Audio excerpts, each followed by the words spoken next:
سے ملنا چاہے گا، اس کا زیارت کرنا چاہے گا۔ جتنا زیادہ ایمان کی کمی ہوگی، ایمان کم ہوگا، نہیں ہوگا، اتنا زیادہ وہ اللہ اور اللہ کے رسول صلی اللہ علیہ وسلم سے دور رہنا چاہے گا، ان کے قریب نہیں ہونا چاہے گا۔ ایمان کی جو قوتیں ہیں، ایمان کی جو طاقتیں ہیں، میں نے عرض کیا کہ یہ دو پوزیشن ہیں۔ دنیا میں رہتے ہوئے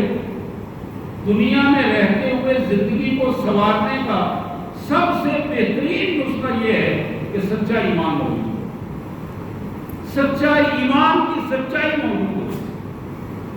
اسی طرح دنیا سے جاتے ہوئے یہ اہم ترین نسخہ موجود ہے کہ ایمان کی قوت موجود ہو، ایمان کی سلامتی موجود ہو، خاتمہ بالایمان ہو۔ اسی طرح میں نے عرض کیا کہ آخرت میں صرف ایک ہی چیز ہے اور اس کا نام زندگی ہے۔ موت کا سلسلہ آخر میں ختم کر دیا جائے گا، اور وہاں اس زندگی کو حاصل کرنے کے لیے بھی ایمان کی ضرورت ہے۔ یعنی دنیا میں بھی ایمان کی ضرورت ہے، زندگی کے لیے بھی اور موت کے لیے بھی، اور آخرت میں بھی ایمان کی ضرورت ہے جس میں زندگی ہی زندگی اور موت کا سلسلہ ختم کر دیا جائے۔ بخاری اور مسلم کی بڑی معروف روایت، جناب محمد کریم رؤوف الرحیم صلی اللہ علیہ وسلم نے فرمایا، الایمان بضع و سبعون شعبہ، لوگوں ایمان کے 70 سے زیادہ شاخیں ہیں۔ ایمان کی اقسام 70 سے زیادہ ہیں، 70 سے زیادہ شاخیں ہیں ایمان کی۔ افضلها قولا لا الہ الا اللہ، افضل ترین ایمان کی جو افضل ترین شاخ ہے، سب سے بہترین قسم ہے، وہ ہے اللہ کی توحید کا اقرار اور اس کا اظہار۔ کہ بے ساختہ بندے کے ذہن پر، اس کے جسم پر، اس کے اعضاء و جوارح پر، اس کی سوچ پر یہ بات طے شدہ انداز میں موجود ہو کہ اللہ کے علاوہ کوئی حکمران نہیں، اللہ کے علاوہ کوئی واحد خدا نہیں، اللہ کے علاوہ کوئی طاقتور نہیں۔ عزت، ذلت، زندگی، موت، سارے کے سارے امر کلہ للہ، سارے کے سارے اختیارات اللہ وحدہ لا شریک کے اختیارات۔ افضلها قول لا الہ الا اللہ، وادناها اماطۃ الاذى عن الطریق، ایمان کا کم از کم درجہ یہ ہے، افضل درجہ کیا ہے؟ لا الہ الا اللہ، اللہ کی حقیقت کو تسلیم کیا جائے اور عملاً ڈھل جایا جائے۔ اللہ کی حقیقت کو تسلیم کرنے کا مطلب یہ ہے، گھر میں اپنی چارپائی پر لیٹا ہے تو پھر بھی وہ اللہ کا بندہ ہے، اپنے بیوی بچوں کے ساتھ بیٹھا ہے تو اللہ کا بندہ، اللہ کے دیے ہوئے ڈسپلن میں ہے، دکان پر بیٹھا ہے تو پھر بھی اللہ کا بندہ ہے، تھانے کچہری میں ہے تو پھر بھی اللہ کا بندہ ہے، خوشی میں ہے تو اللہ کا بندہ ہے، غمی میں ہے تو اللہ کا بندہ ہے۔ کسی قسم کا کوئی تعصب اس کی ذات کا، اس کی فیملی کا، اس کی برادری کا، اس کی جماعت کا، اس کے ادارے کا، اس کے قبیلے کا، اس کی برادری کا کوئی تعصب اس میں حائل نہ ہو، کوئی چیز نہیں۔ جب اللہ کا واقعی بات آ جائے، اللہ کی ذات گرامی کا حوالہ آ جائے تو ساری دنیا پیچھے ہو جائے، ہر چیز پیچھے ہو جائے۔ اللہ کے مقابلے میں کوئی چیز، اللہ کے ساتھ کسی چیز کو بھی وہ ملانے کے لیے تیار ہو۔ یہی نمونہ ہے محمد رسول اللہ صلی اللہ علیہ وسلم۔ آخری جو درجہ ادناہا، ایمان کا جو آخری درجہ ہے، کم از کم درجہ ہے، بندہ جا رہا ہے، راستے میں کوئی تکلیف دہ چیز پڑی ہے، اپنے ہاتھ سے اٹھا کر اس کو سائڈ پہ کر دیا، یہ ایمان ہے، ایمان کو بچانے کا ذریعہ ہے۔ ایمان کا کم از کم درجہ، آپ جانتے ہیں کہ ان دونوں کے حوالے سے ہمارا کیا رویہ ہے؟ جب ہم بگڑے ہوئے ہوں تو ہمیں اپنے اللہ کی نعوذ باللہ پرواہ نہیں ہوتی. ہم جب بگڑے ہوئے ہوں اندر فساد آ جائے, دماغ میں فساد آ جائے, شیطان ہمارے اوپر مسلط ہو جائے, ہم اس کو جگہ دے دیں, اپنے ذہن کو اس کے حوالے کر دیں, تو پھر نعوذ باللہ ہمیں اللہ کی کوئی پرواہ نہیں. اللہ کی پرواہ اس وقت ہوتی ہے جب ہمارے سر پہ پڑتی ہے. جسم کا کوئی حصہ ٹوٹ جاتا ہے, فریکچر ہو جاتا ہے, چرپائی پہ پڑتے ہیں, پھر کیا کہتے ہیں یا اللہ معاف کر دیں, یا اللہ معاف کر دیں, پھر بار بار یہ ٹوٹا, جیسے درد کی پیش اٹھتی ہے ہم کہتے ہیں یا اللہ معاف کر دیں. یعنی جیسے جیسے جوتے پڑتے ہیں ویسے ویسے انسانی ذہن ٹھیک ہونا جو ہو جاتا ہے. اللہ تبارک و تعالیٰ نے اس کی بے شمار مثالیں ہماری. اسی طرح آپ دیکھیں گے یہ جو گلی محلے کی میں نے بات کی کہ جاتے جاتے آدمی کسی تکلیف دہ چیز کو اٹھا کر پاؤں سے سائڈ میں کرتے ہیں, ہاتھ سے سائڈ میں کرتے ہیں, اور ہمارا اس کے برعکس رویہ کیا ہے؟ اپنے گھر کے آگے ریت پھینکوا دیں, اینٹیں رکھوا دیں, نالی توڑ دیں, اپنے گھر کے آگے پانی گرا ہوا ہے ہمیں کوئی پرواہ نہیں ہے, لوگوں کے کپڑے خراب ہوئے ہیں ہمیں کوئی پرواہ نہیں ہے. یہ وہ پہلو ہے کہ جو دوسروں کے لیے ہم نے اپنے گھر کے سامنے تکلیف کا باعث بن گیا. جب تکلیف کا باعث بن گئے تو وہ ایمان نہیں رہا, بے ایمانی بن گئی, وہ بے ایمانی بن گئی ہے.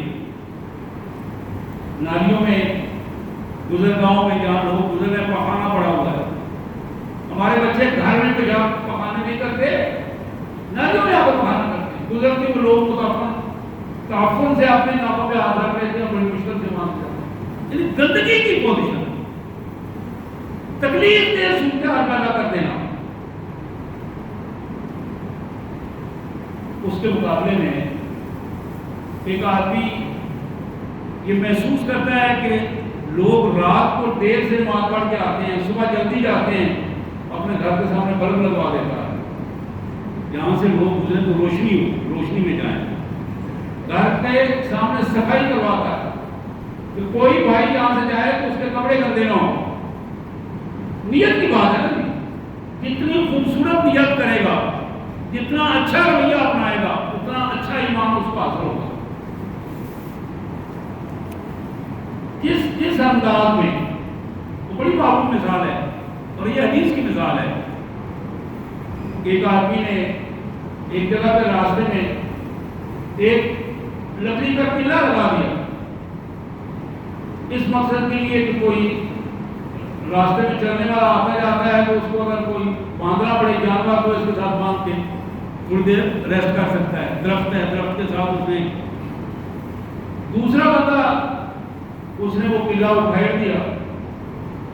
اس کے ذہن میں یہ تھا کہ کہیں کو رات کو آگے پیچھے بتا جاتا ہے تو اس کو ٹھوکر نہ لگے, گرنا پڑے, کوئی جانور نہ گرے, کوئی انسان نہ گرے. نیت جتنی بہتر ہو, نیت جتنی آسانی فراہم کرنے کی ہو, اتنا زیادہ ایمان طاقتور بنتا ہے. جتنی زیادہ بدنیتی بندے کے اندر آ جائے, اور آپ یقین کریں, آپ اس بات کو محسوس کریں گے اپنے معاشرے میں, اپنا ہم جائزہ لیں گے, بعض اوقات دوسرے کو تنگ کر کے خوشی محسوس کرتے ہیں. یہ بہت بڑی شیطانی ہے. ایمان کا بڑا بدترین درجہ ہے اپنے پڑوسی کو, اپنے ساتھ والے کو, اپنی گلی محلے میں رہنے والے کو, اپنے رشتے دار کو, بہن بھائیوں کو پریشان کر کے, تنگ کر کے اس کو خوشی محسوس کر. تو دیکھا میں نے فلاں کو جھگڑا دے دیا, فلاں کو ایسا کر دیا, پھر اس کا اظہار کرنا. تو میں نے جو حدیث مبارکہ آپ کے سامنے رکھی, اللہ کے پیارے رسول صلی اللہ علیہ وسلم نے ارشاد فرمایا کہ لوگوں, ایمان کے 70 سے زیادہ درجات ہیں. سب سے افضل ترین درجہ جو ہے وہ کیا ہے؟ لا الہ الا اللہ, اللہ کی حاکمیت کو تسلیم کرنا, اللہ کے قانون کے مطابق ڈھل جانا, زبان سے اظہار کرنا اس کائنات میں اللہ کے علاوہ کوئی طاقتور نہیں, پھر اس کے حکم کے مطابق اپنے آپ کو ڈھال دینا. یہ ایمان کی تکمیل ہے.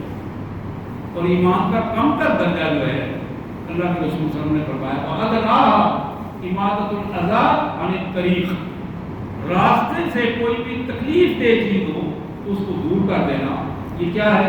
ایمان کا کمزور ترین درجہ.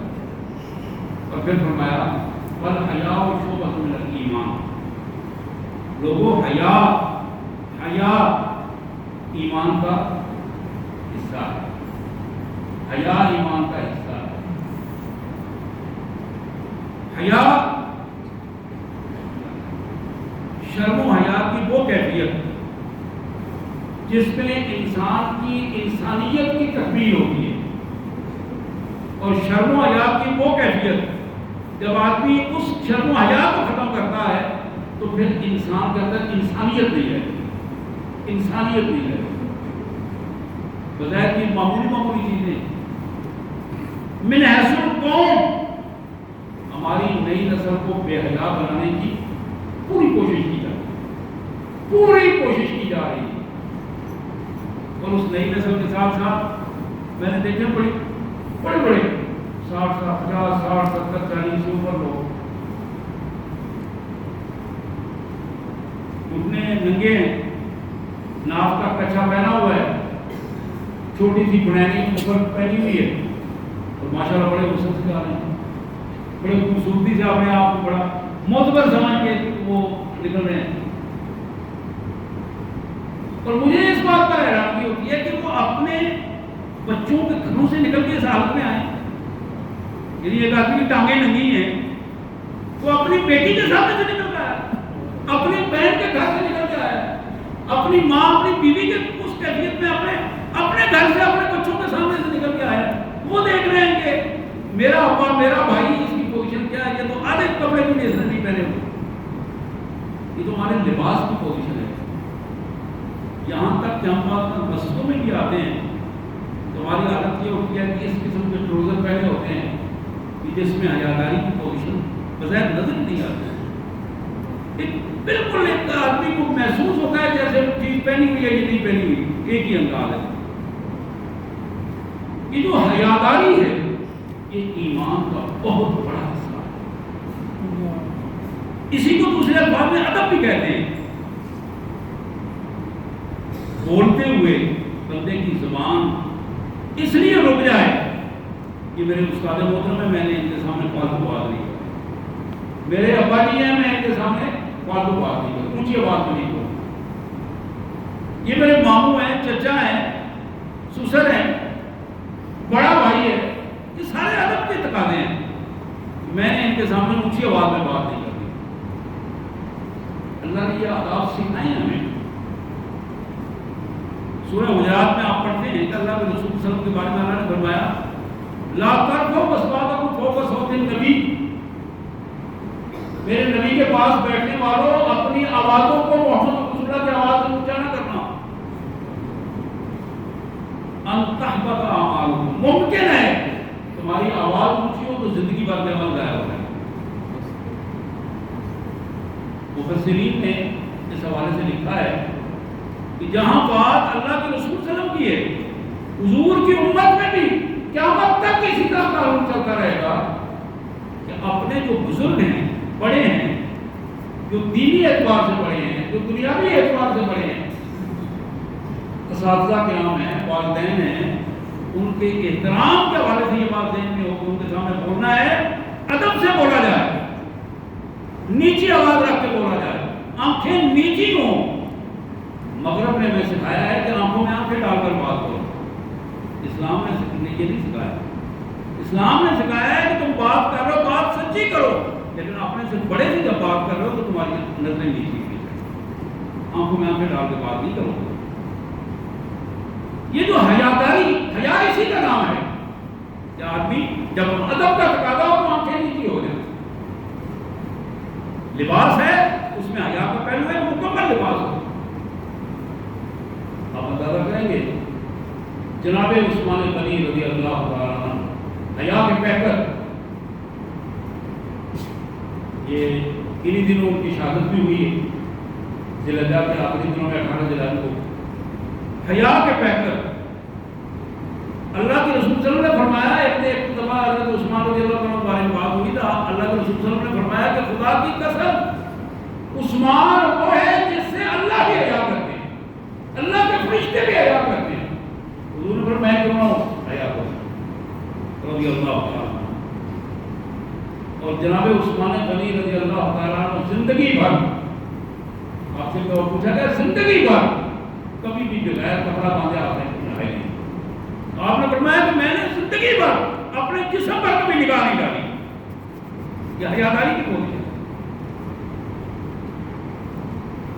نہانے کے لیے کپڑا استعمال کرتے، کپڑا باندھ کے نہاتے، یہ حیاداری ہے۔ میرے پیارے بھائیوں بہنوں، اس حوالے سے مرد ہو یا عورت ہو، اسلام نے اسے حیا کا پیکر بنانے کی کوشش کی۔ حیا جہاں بیٹی میں حیا ہونی چاہیے وہاں بیٹے میں بھی حیا ہونی چاہیے۔ جہاں بیٹی کی نظریں نیچی ہونی چاہیے، قرآن نے اس سے پہلے بیٹے کو بتایا کہ تمہیں اپنی نظریں نیچی کرنی چاہیے۔ وَقُلْ لِلْمُؤْمِنِينَ يَغُضُّوا مِنْ أَبْصَارِهِمْ، پہلے مردوں کو کہا ہے کہ تم اپنی نظروں کو کنٹرول کرو، بعد میں عورتوں کو کہا ہے کہ تم اپنے آپ کو ٹھیک کرو۔ مردوں کی نظریں، اللہ کے رسول صلی اللہ علیہ وسلم نے فرمایا النظر سہم مسموم من سہام ابلیس لانا ہوتا، یہ تمہاری نظر نگاہ جو ہے یہ ابلیس کے زہر آلود تیروں میں سے ایک تیر ہے۔ زہر آلود تیر جس کا نشانہ خطا نہیں کرتا میرے منہ۔ تو یہاں اس بات کو ذہن میں رکھنا چاہیے کہ جہاں لباس کا حیا ہے وہاں نظروں کی حیا، نظریں جھک جانی چاہیے۔ اگر کہیں کوئی ایک دفعہ نظر کہیں پڑی ہے تو پھر دوسری دفعہ نظر شعور کے ساتھ، نیت کے ساتھ، ذہن کے ساتھ دوسری دفعہ نظر ماننا چاہیے۔ اللہ کی رضا کے لیے نظر جھک جائے۔ کسی غلط چیز کو جس کو اللہ نے منع کیا ہے، ایک دفعہ اس پہ نظر پڑی ہے، دوسری دفعہ وہاں نگاہ اٹھنے نہ پائے۔ اللہ کس کا نام ہے؟ اسی طرح زبان کو کنٹرول کرنے کا نام حیا ہے۔ زبان کنٹرول ہو جائے، فالتو بات نہ کرے، گالا گلوچ نہ کرے، بدتمیزی نہ کرے، بد اخلاقی کی بات نہ کرے، جھوٹ نہ بولے، غیبت نہ کرے، جھوٹی شہادت نہ دے۔ زبان اس کی حیاداری کی یہ ہوتی ہے۔ اور حقیقت یہ ہے، میرے آقا صلی اللہ علیہ وسلم نے فرمایا خدا کی قسم میری امت کے بہت سارے لوگ اس زبان کی بے اعتدالی کی وجہ سے جہنم کا ایندھن بنیں گے۔ زبان کی بے اعتدالی کی وجہ سے۔ اور ہم خوش ہوتے ہیں کہ ہمارا بچہ، ہمارا بھائی ماشاءاللہ بڑی باتیں کرتا ہے، اور باتیں کر کے ایسا سودا کیا اس نے کہ داغ کے اپنی ایسی باتیں کی ہیں کہ داغ کا ذہن تو کی کرتا ہے۔ حضرات جتنا کم بولیں گے اتنا عزت زیادہ ہوگی اللہ میں۔ کم بولیں، کم بولیں۔ اللہ کے رسول صلی اللہ علیہ وسلم نے فرمایا من کان یؤمن باللہ والیوم الآخر، جو بندہ اللہ پر ایمان رکھتا ہے، آخرت کی جوابدہی کا اسے احساس ہے، فلیقل خیرا او لیصمت، وہ اچھی بات کرے اپنی زبان سے، اگر اچھی بات نہیں کر سکا تو پھر خاموش ہو جائے، پھر اپنی زبان کو نہ کھولے۔ یہ زبان اچھی بات کرنے کے لیے، اللہ کی یاد کے لیے، رسول اللہ صلی اللہ علیہ وسلم پر درود شریف پڑھنے کے لیے، یہ اللہ سے دعائیں کرنے کے لیے، یہ اپنے گناہوں کی معافی مانگنے کے لیے۔ یہ زبان گناہوں کو اکٹھا کرنے کا ذریعہ نہ بنے، نامہ اعمال کو جہنم کی طرف لے جانے کا ذریعہ نہ بنے۔ اس حوالے سے ہمیں اپنے آپ کو سنبھالنا ہے حیاداری کے حوالے سے، تب جا کے ایمان کی کیفیت جو ہے وہ خوبصورت انداز میں ہمارے سامنے آئے گی۔ اللہ کے پیارے حبیب صلی اللہ علیہ وسلم کی یہ حدیث بخاری کی حدیث ہے، فرمایا کہ المسلم من سلم المسلمون من لسانه و یده، ایمان والے لوگوں، مسلمان وہ ہے جس کے ہاتھ اور اس کی زبان سے دوسرے مسلمان محفوظ ہیں۔ مسلمان وہ ہے جس کے ہاتھ اور اس کی زبان سے دوسرے مسلمان محفوظ ہو جائیں۔ اسی طرح رسول اللہ صلی اللہ علیہ وسلم نے فرمایا المہاجر من حجر ما نہى اللہ عنہ، اگر کوئی بندہ گھر بیٹھ کر ہجرت کا ثواب لینا چاہے، ہجرت کا ثواب بہت بڑا اجر ہے، فرمایا کہ جو چیزیں اللہ نے منع کی ہیں ان کو چھوڑ لے، ہجرت کی نیت سے اللہ تعالیٰ اسے مہاجر بنا دے گا، ہجرت کا ثواب عطا فرمائے گا۔ اسی طرح ان رجلا سال نبی صلی اللہ علیہ وسلم، اسی محفل میں ایک شخص نے اللہ کے رسول صلی اللہ علیہ وسلم سے پوچھا ای المسلمین خیر یا رسول اللہ، اللہ کے رسول صلی اللہ علیہ وسلم ارشاد فرمائیے بہترین مسلمان کون سا ہے؟ آپ نے فرمایا من سلم المسلمون من لسانه و یده، سب سے اچھا بہترین کردار کا مسلمان، بہترین ایماندار وہ ہے جس کی زبان اور اس کے ہاتھ سے دوسرے مسلمان محفوظ رہیں۔ آج کا سبق میرے لیے، میری بہنوں کے لیے، بھائیوں کے لیے، نوجوانوں کے لیے، بزرگوں کے لیے یہ ہے اپنے ایمان کو مضبوط بنائیں۔ ایمان کی مضبوطی کے لیے، ایمان کی مضبوطی کے لیے سب سے پہلے اللہ کی حاکمیت کو تسلیم کریں۔ ایمان کی مضبوطی کے لیے یہ لازم ہے کہ اپنے ماحول کو بہترین بنائیں اور لوگوں کے لیے آسانیاں پیدا کریں، مشکلات پیدا کریں۔ ایمان کی مضبوطی کے لیے یہ ضروری ہے کہ حیاداری کا ماحول اپنائیں، اپنے آپ کو بہترین حیادار بنائیں۔ اللہ سے دعا ہے اللہ تبارک و تعالیٰ اس پر عمل کی توفیق عطا فرمائے۔ وآخر دعوانا